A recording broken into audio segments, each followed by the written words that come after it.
Hello, everybody. Welcome. Rosa Psychic Investigator. Hello, everybody. Welcome. Rosa Psychic Investigator. So, nice to see you guys. It's Sunday, June 7th, about 6:45 p.m. local time. And this recording, I mean to change it, to change the format a little bit, just because I want to share with you this visions I've had, and it comes from FDR. Okay, so it's just me telling you what I see, and I'm gonna also get some screenshots here to so not substantiate, but to get some more background information because it's kind of interesting. Or maybe that's not even necessary, but well, the let's see the protection. I'd like to ask for protection, a beautiful ray of light coming on top of my head as I breathe in. I feel my lungs as I breathe out. I create a circle. I create a circle. I step into it. I step into it. I feel protected. I feel connected. I like to ask that information come only from the highest sources, that it create the good, the goodness of this. So, guys, I was doing videos, right? I think it was Friday, the last one I did. No, Thursday or Friday, I don't remember. But I'm going to overshare a little, right? Because as you know, it's I have so much more to do now than when I was in New York because of my parents. And there's like a lot of detail. It's new for me, right? But another thing that has been going on that I have not shared, but it's not super serious. This is the first time I'm going to tell you this because I didn't want to tell you this because I know some people watch me and I don't want to, influence people to do something or not do something. But it's been 6 months now, I think, almost 6 months. Oh, is that right? Almost 7 months, I guess, that I started taking GLP-1s. And it's been very interesting. But what happened is in the last, I changed the dosage and I started taking the Monjaro, right? Tirzepatide. When I was in the US, I was taking compound tirzepatide, which is the one that you can get sort of like a generic version that's a lot cheaper. But here they don't have generic versions, so I had to go ahead and buy the actual Monjaro. But the dosage is higher. I've been on this dosage for a while. This is my third month, and I've been just exhausted, and I've never had such low energy in my life. And it's because and I was talking to somebody just now, Anne. Thank you so much, Anne. She's been watching me for years, and she was a person who when I first heard from her, decided to go ahead with this. And she was saying, Rosie, you're just no. I told her that I asked her about the grams of protein that she was taking, and I realized I was not eating enough protein and not drinking enough water. Because now it's interesting. Now that I'm in Brazil, it's kind of sad to say, but it's real. No, I'm real. I haven't been to the doctor in maybe decades, because I didn't have money for a long time. I mean, this is how it is in the US, right? Like here, it's expensive. It's almost like it's what a normal price would be it's not cheap at all, right? There is the government assisted healthcare that is more like, I don't know how to explain it. It's more like emergencies and stuff like that, right? But the point is that I went to the doctor and I had to get my blood, test done. And the people who draw your blood, because you have to go to these labs to do it. It's not at the doctor's office. And they're like, girl, you're really dehydrated, because my blood was thick. They're like, you just can't, it's hard to get the blood out because of that. So anyway, but I have been feeling these things. And then I started following naturally what my friend said. I call her friend, and I feel so much better. But my energy, on top of everything that's quite stressful, on top of observing what's going on, I was basically really weak. So I feel so much better now. And so I feel like I can do videos. I feel like my everything is going back, right? So that's that. And then I think really, with parents and there's new responsibilities, I already have issues with focus, right? It attacks the focus. But I realize now that when you're weak, it also affects your focus, right? So that's another reason why I uh I really couldn't do videos because I was just truly exhausted. And so anyway, so there's a little sharing with you, what's going on. I think it'll be interesting to share that with you. I also, it's so interesting too. I haven't weighed myself. I weighed myself when I was in New York for a little bit because it started November 15th. So I haven't weighed myself, and I think I have lost weight, but I don't wanna, I almost don't want to know, like, because I don't want to know, because it's not, that's something that has always stressed me out. I think overall it's been a very positive experience. It's just this dosage. It's not super high, like, but it changed something. And I think it's a reminder, anyway, even if you're not on Monjaro or Tirzepatide, to eat enough protein and to drink enough water because it's really important. And that's that. Overshadowing a little, huh? But it's okay, guys. It's life. It's interesting. Interesting. And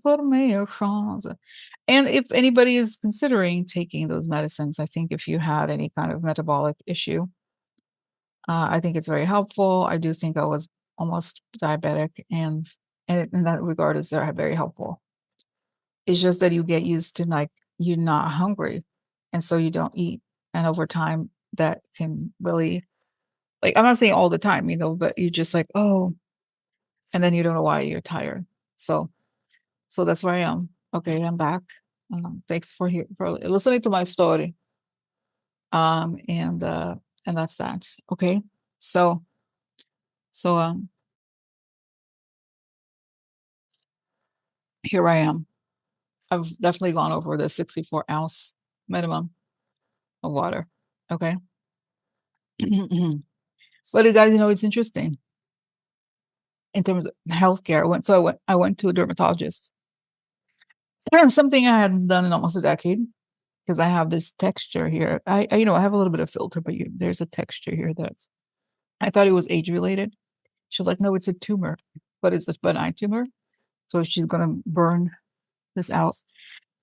And she was like, "Well, you need an endocrinologist. You need a, I forgot the other one, nutritionist." And it's like, wow, in the U.S., I just couldn't do. Had none of that, and and it's sad that, I mean, granted, I would pay this, off. But I don't happen to have health insurance here. It's not cheap. Like, some people may think, "Oh, it's so cheap." No, it's not. It's cheaper, but it's not like cheap, cheap. You know what I mean?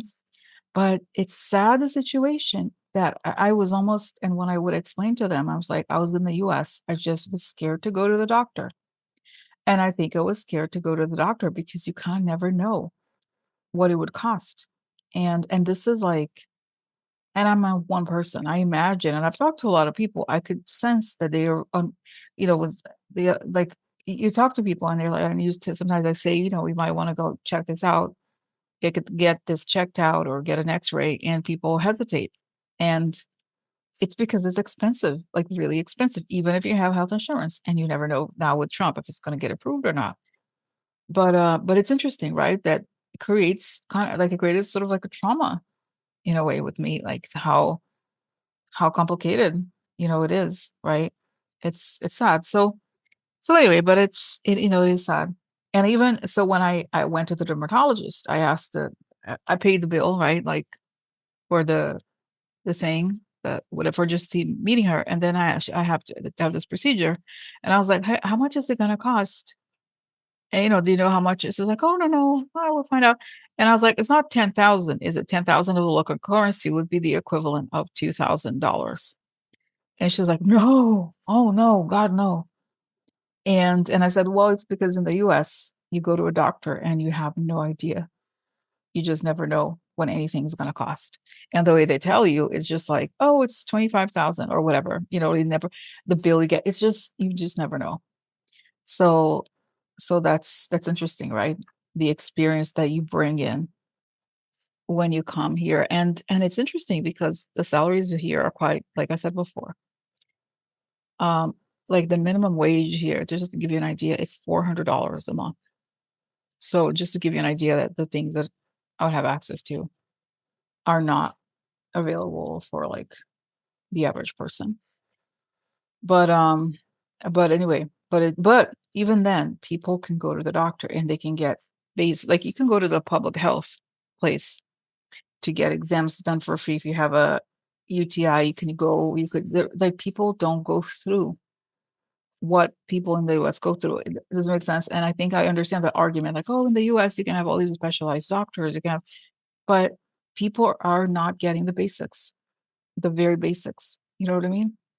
And that's a real problem. And that's a real issue. And we have to change that in the US. Okay. So anyway, just TMI, TMI. But it's interesting, right? To share a story, a story. So having shared that, now let's get started with what the information I got from FDR. Okay. All right. So I'm gonna pause here and then grab some information else. And I'll be right back.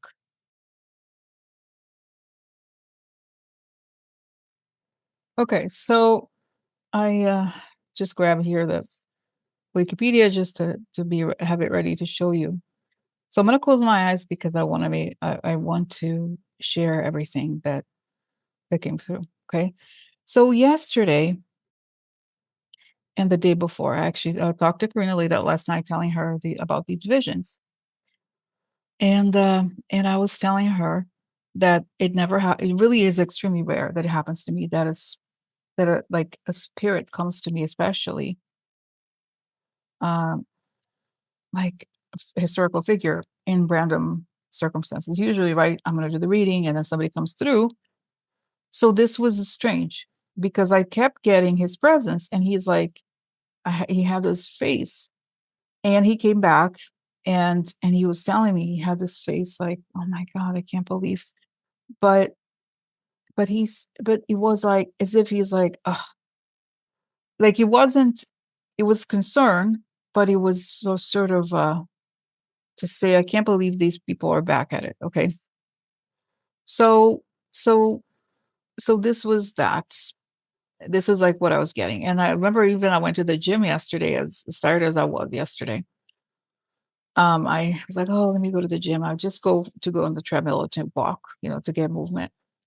And I kept getting, and I was like, weird. Like he just kept coming through with that information. And he said 2.5. And remember how I had this vision of President Lincoln, and he said they had these 3 shots. I was like, weird, at 2.5, he's telling me. So I hope that I don't want to miss out on everything that I saw, that I picked up. So, and also when I was talking to Corinne, a lot more came through. So okay. So he had this like, oh, like face like that. And and then because of course what we're seeing in the political realm is, the trash administration is the undoing of everything that he has done. And this is something that the right has been working against for a century almost. Ever since it happened, right? Because soon it's going to be a century after the Great Depression. So it's something that's very important for the right. And so this is a kind of a development related to, and that's why he came through, because what we're seeing as far as Trump is concerned is the dismantling of any and all social programs, right? So one thing he said about that, he showed me the 1933 White House coup. So I'm going to show you in shortly. So the White House 1933 coup was an attempt. This is like how old this situation is, right? An attempt by the industrialists to do a coup and take over the power from Roosevelt. Okay. And he showed me that and the people that were involved. So I'm going to show you this. So, because I think if you don't know about, I've talked about this in the past, but if you don't know about this, it is important. It is interesting.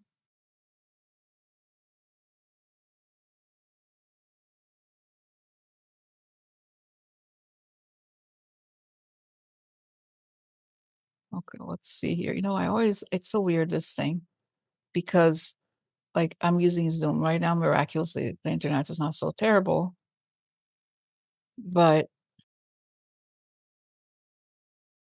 well, let's see how it works out. Okay. I don't know how it's going to be once the final video version is out. Okay. So, all right. So here it's called the business plot, also called the Wall Street putsch, and the White House putsch, was a political conspiracy in 1933 in the United States to overthrow the government of President Franklin Roosevelt and installs Medley Butler as dictator. Butler, a retired Marine Corps major, oh no, okay, here it is, testified under oath that wealthy businessmen were plotting to create a fascist veterans organization with him as its leader and use it in a coup d'etat to overthrow Roosevelt. In 1934, Butler testified under oath before the House of Representatives Special Committee of Un-American Activities on these revelations. Although no one was prosecuted, the Congressional Committee final report said, there is no question that these attempts were discussed, were planned, and might have been placed in execution when and if the financial backers seemed expedient. Early, this is how relevant it is to us, right? In a way, because they continue, like they're still doing this today, right? Early in the committee's gathering of testimony, most major news media dismissed the plot, with a New York Times editorial characterizing it as a gigantic hoax. When the committee's final report was released, I'm looking for my glasses, but I can read it. The Times said the committee purported to report that a 2-month investigation had convinced that a General Butler story of a fascist march on Washington was alarmingly true, and also alleged that definite proof had been found and that the much publicized fascist march in Washington, which was to have been led by his medical brother, retired according to testimony, here was actually contemplated. So basically, it's interesting that, I have to tell you that this is not, I have read this before from elsewhere, when it seems a lot more in depth. So let's see if I can find it.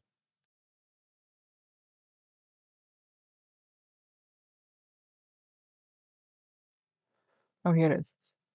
So this, of course, The Guardian is a bit more, it's like, what I feel like somebody has kind of meddled with this Wikipedia, because the point of this, what's interesting is that the business leaders were very involved, kind of how a lot of these business leaders are involved with the whole Trump thing, right? It's like, come on, you know. So I found here, let's start look into it. Okay, it's okay, and I get FDR saying, "No, Rosie, it's good that you share because people need to know." Okay, why is so little known about the 1930s coup attempt against FDR? Business leaders like J.P. Morgan and Rene Dupont were accused by a retired major general of plotting to install a fascist dictator. Okay, so, and it's interesting here, Donald Trump's elaborate plot to overthrow the Democratic elected president was neither impulsive nor uncoordinated, but straight out of the playbook of another coup attempt, the Wall Street putsch against newly elected Roosevelt. America had hit rock bottom, beginning with a stock market crash 3 years earlier. Unemployment was at 16 million and rising. Farm foreclosures exceeded 500,000. More than 5,000 banks had failed, and hundreds of thousands of families had lost their homes. Financial capitalists had built millions of customers and rigged the markets. There were no government safety nets, no unemployment insurance, minimum wage, Social Security, or Medicare. Economic despair gave rise to panic and unrest, and political firebrands and white supremacists eagerly fanned the paranoia of socialism, global conspiracies, and threats from within the country. Populists Huey Long and Father Charles Coughlin, is that right, Cullen, attacked FDR, spewing vitriolic anti-Jewish, pro-fascist refrains and brandishing America first. Coined a slogan coined by media magnate William Randolph Hearst. So, okay, here it is. FDR thought of government, and there's more details about it. I'll leave the link. FDR thought government in a civilized society had an obligation to abolish poverty, reduce unemployment, and redistribute wealth. Roosevelt's bold New Deal experiments inflamed the upper class, provoking backlash from the nation's most powerful bankers, industrialists, and Wall Street brokers, who thought the policy was not only radical but revolutionary. Worried about losing their personal fortunes to runaway government spending, this fertile field of loathing led to the traitor of his class epithet for FDR. What that fellow Roosevelt needs is a 38 caliber revolver right at the back of his head, a respectable citizen said at a Washington dinner party. So again, I don't want to get into this too much, but this is because I'm still here talking about FDR. But I want to give you the context. And this is really, I think this article is great. So the question is here, like, not the question, like the whole thing that I need to, so many thoughts, because I have to tell you more about what FDR said. And he's like, yes, okay, right. So he showed me, because going back to the vision, he showed me those people and what they were doing. And he said, they were not done. That's the same people in a different body, in a different form. They are here to destroy what I've built. And so it showed. Then it showed, really, it was very nice and hopeful, because it showed, he was showing me that, Rosie, it's not hard to figure out what has to be done. It will be rebuilt. And it's saying, look at them, how easy it is for them to commit theft and plunder. But all you have to do, and all I had to do, was to look around and see what people needed and get it done. And it's saying they have created all kinds of like devilish tactics to destroy the working class, to very slowly and then suddenly, right? Like showing me carve out, the so-called, they call it entitlements, quote unquote, right? But it's to carve out the rights of people so that they can enrich themselves, just like what had happened in the Great Depression. It's saying, Rosie, those people, they had no qualms about what they'd done in the Great Depression. They had no regrets. Not only that, they were angry at me for doing something about it. And the heirs of these people are still around. But he's saying he was telling me kind of like, this is why it's going to work, because it's not complicated. People, the healthcare, people they need jobs, they need a sustenance, they need an income. And you have been robbed blind of opportunities so that these people could get a life that is easier for them. And it's like basically hundreds of people versus hundreds of millions of people, right? Everything is being taken from the smaller person to benefit the bigger person, right? Bigger in the sense of like bank account. And it's very obvious. So this is why. And then the issue of the 2.5, I think, and I was talking to Corinna, we talked about it. I think it's that there may be a period of confusion, of hardship, but it will be turned around. And he's saying it's not complicated. Those people, there's so much, they bought the media, they bought everything to try to tell you that it's complicated. It is not. It's very simple. What we're asking for is not complicated. It's about the truth and not lying and giving people dignity. Okay, so So it's saying yes, they know exactly what they're doing, and they're doing a form of similar methods that they did to get to arrive at the Great Depression, which was basically people scamming the small person, rigging the market in their favor. And it's saying there may be a crash, but it's the crash of the things that are terrible. And he's saying it is not going to be like the Great Depression because, like I said, it's easy to rebuild in the sense that it's very clear what needs to be done. And if there's any consolation in this, it's that they're doing exactly what they want, and this is going to be their collapse. Okay. So this was, I thought it was really very fascinating. And also uh, there was actually I was having a conversation with Karina that relates to that this whole thing of Trump. People are like, oh my God, I'm afraid it's going to get worse. It's going to get worse. It's like, if you think about it, this has been happening for decades. And it has gotten much worse with Trump, but it's not as if these things were not there from his first term. So it's not doesn't make sense. We are already living through hell, if you think about it. So it's yes, it's gotten worse, but it's a hell that we have endured. And so many of us have suffered economically or stress-wise. It's very stressful. But he's saying again that if don't be afraid of the crash of the what you call it, like the hyper bubble, because it's all speculation that they have rigged. And he's saying the speculation and the speculators assumed that they would be able to dump this onto us. And they wanted to essentially crash the market and do all of this and kind of force the smaller people, right, the retirees, to buy into this. And I don't think it's working. So, does it make sense? So it's saying that it's saying to brace. It's like it is scary, but he's saying even if there is quote unquote a crash, there will be the rebuilding almost immediately after. Okay, so but I have a question, FDR. What is it?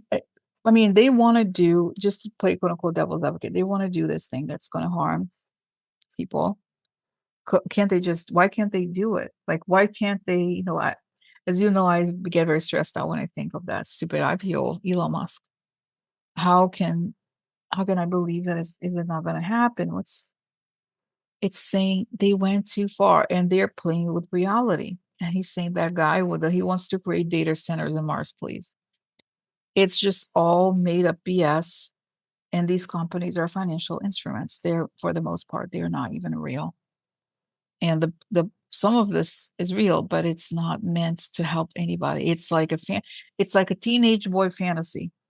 And of course, he used it to rig the election. So what good does it do? Right? It's like, what progress is this really? So, okay, so are we going to see? It's saying this. It's like he's saying it's very obvious what needs to be done.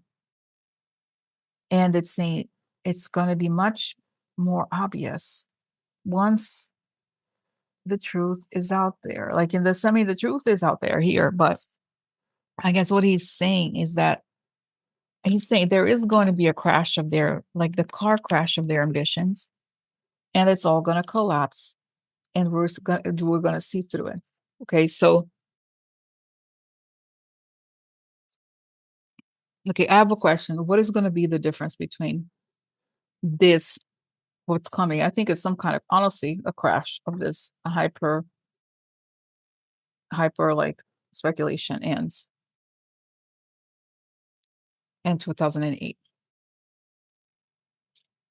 Okay, so saying 2008 was the banks. Now it's much more. It's the venture capital, private equity, and the whole political thing because the current president, it's all about speculation. It's his identity, it's what he lives for. Speculation and lying. Okay.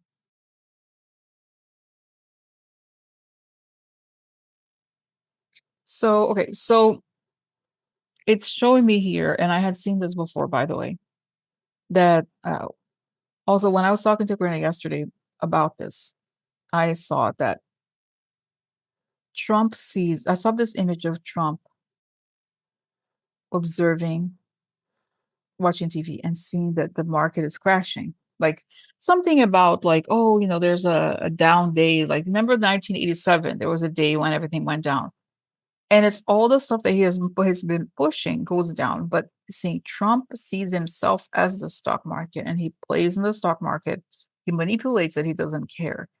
When he sees it going down, he cannot accept it because that's who he is. It's everything.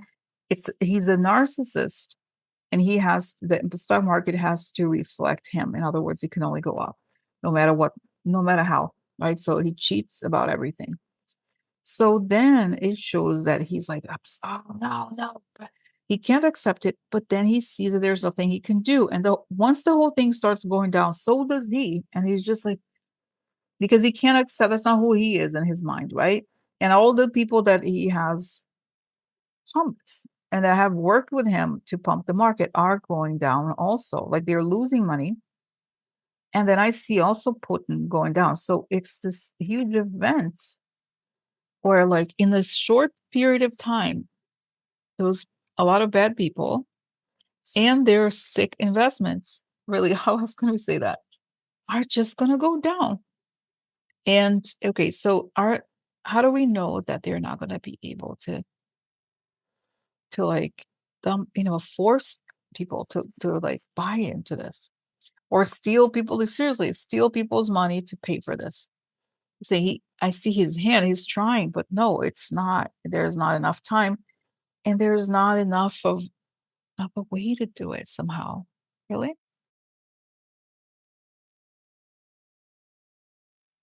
No, it just shows that it's just a traditional market crash in that sense. That the stuff that is overvalued collapses. So it's a correction more than anything. But to say don't fear, okay? Because what we're living through is hell worse than anything else, right? It's absolutely terrible. So that's the message. And so that's right. So this is what I really liked about this, and I felt comforted by it in the sense that so anyway, I got a little interrupted here. So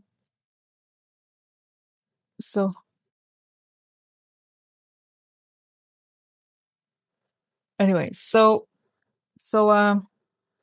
as I was saying, what is really wonderful here is this feeling that don't fear what's coming because it's a liberation from the garbage that we're living, right? That this oppression is much worse than the whatever imagined. It doesn't make sense because then you're like, oh, is it gonna? It's like, no, it's the truth comes through in terms of markets. And in some ways it's a good thing because the BS ends, right? And that's what we need. And it will be rebuilt pretty quickly, right? But these fake exuberance that this guy creates, everything is lies, everything go up and up and up. It's gonna go down and they're all gonna collapse. So okay, so that's what I wanted to share, okay, with you. All right. Okay, so that's that. And I see that FDR, yes. Okay. So interesting informations. That's right.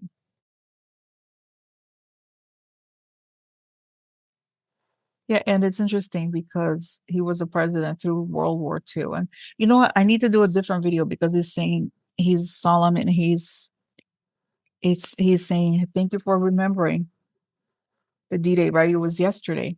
And it was so ridiculous that man had that. But I'll talk about it in a different video because I also got information about it. All right. So, all right. Thank you for watching, and I'll talk to you soon. Bye.